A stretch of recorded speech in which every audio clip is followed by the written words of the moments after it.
The story you're about to hear was told to me in the strictest of confidence. Certain names, dates, and locations may have been changed to protect that confidence. Events that feature in this story may be part of the public record. If you believe you recognize any of the people, places, or events that feature in this story, I ask you not to reveal any information publicly, out of respect for the subject's right to remain anonymous.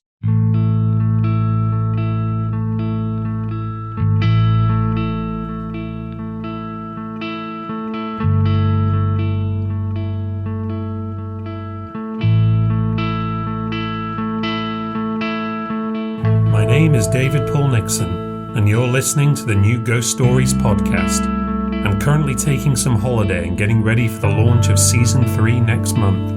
While I work on that, here's one of the shorter accounts from the new Ghost Stories archive.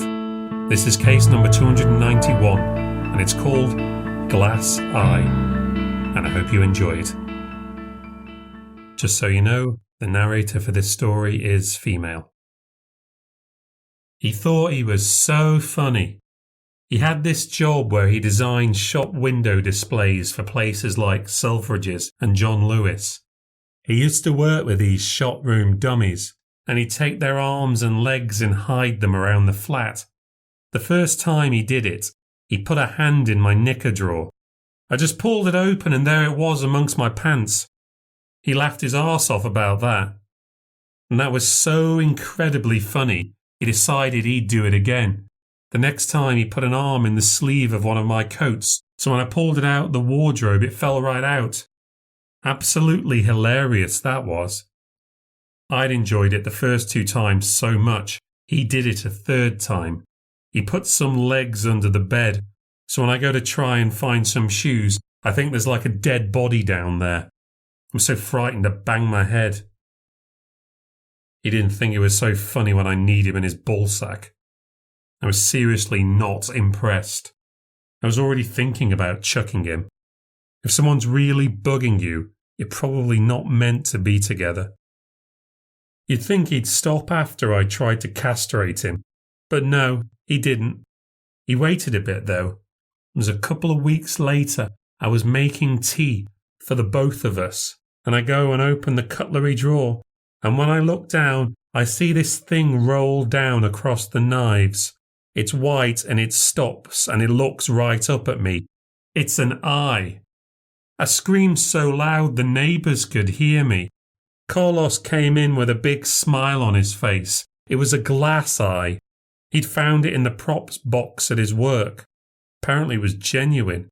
This had actually been made to go in someone's face. It was someone's real spare eyeball. I slapped him so hard, I almost knocked his eyeballs out. Then I threw his tea over him and told him to fuck off. Didn't see him for a few days after that, and as far as I know, he's taken his horrible eyeball with him. He took me out for a big meal a few nights later, so I kind of forgave him. At least for then. We went back to mine afterwards. We went to bed and we were, having sex, fucking. He was on top of me doing his thing and I was letting him. He was part way through when I hear this little sound. I can't tell what it is, and I look over at the floor and I see this thing rolling across it. It's that disgusting eye. It's rolling on its own across the floor like a little marble, and then it just stops, middle of the floor. And I swear to you, it rolls itself around so that the pupil is facing me. This eye is looking right up at me. I screamed so hard the people in the next street could hear me. Probably the next town too. I didn't even know this thing was still in the flat. I was so mad. Carlos said he must have put it in his bag and forgotten about it. But I was convinced it was one of his little tricks. I thought he must have done it himself, got it to somehow roll in and made it turn up with some string or something. I didn't know how, and I didn't really care. I chucked him out that night, and I chucked him out for good. I was going to find myself a boyfriend with a proper job and a proper sense of humour. It was a day or 2 after, and I was at home after work in my living room, and I start hearing this scraping sound. It's really quiet I can only just hear it. But I keep hearing it over the next few days. I start to think maybe I've got rats or mice. It takes a while before I start to think again about the eye. I've had mice and rats before. I know what to expect, what mess they leave. But when I hear this sound, I realise it's the sound of something rolling along the floor.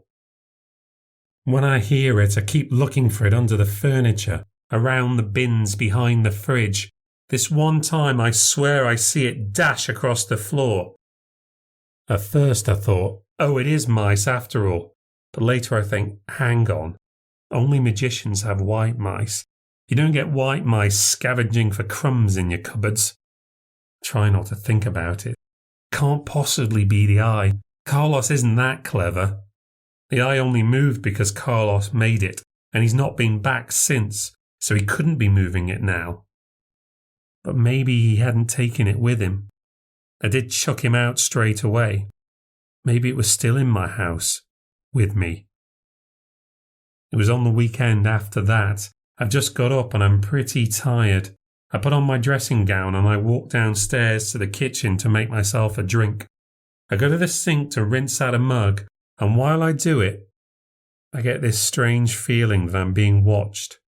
I turn off the tap and then I hear that little rolling sound. I stop what I'm doing. Slowly I look down. It's there on the floor. It's between my legs, looking right up my dressing gown. I scream and it darts across the kitchen to where the bins are. I pick my colander up off the drying rack and I go over there. I'm going to catch this bastard thing. I start to kick at the recycling boxes until it rolls out again. I have to be quick, it almost gets past me. I dive across the floor to catch it. It rolls around inside the colander for a moment and then it stops still.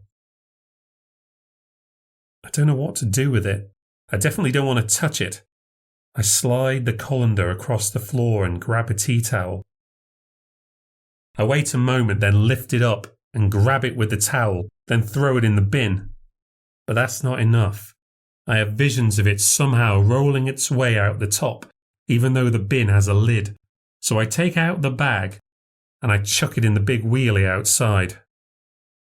I spend the whole of the day wishing I'd smashed it with a hammer, but I don't want to go rummaging through the bins. The thing might escape.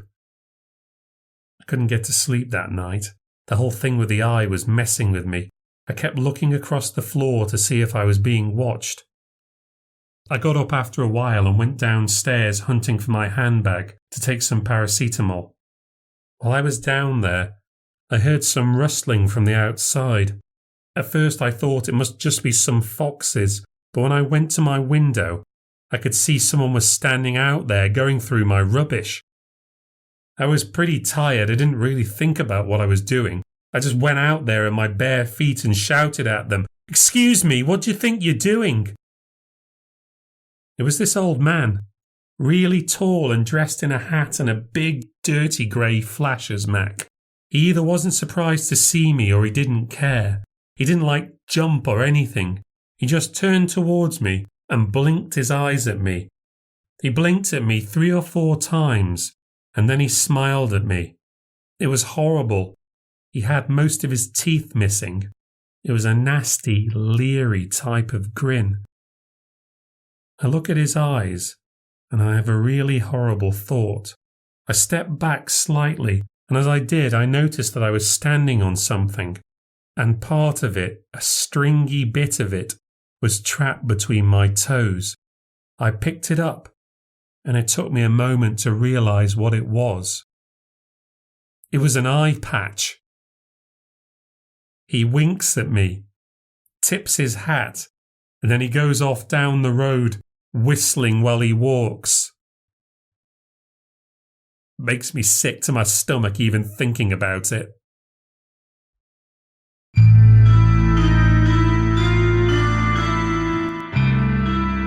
Thank you for listening to the New Ghost Stories podcast.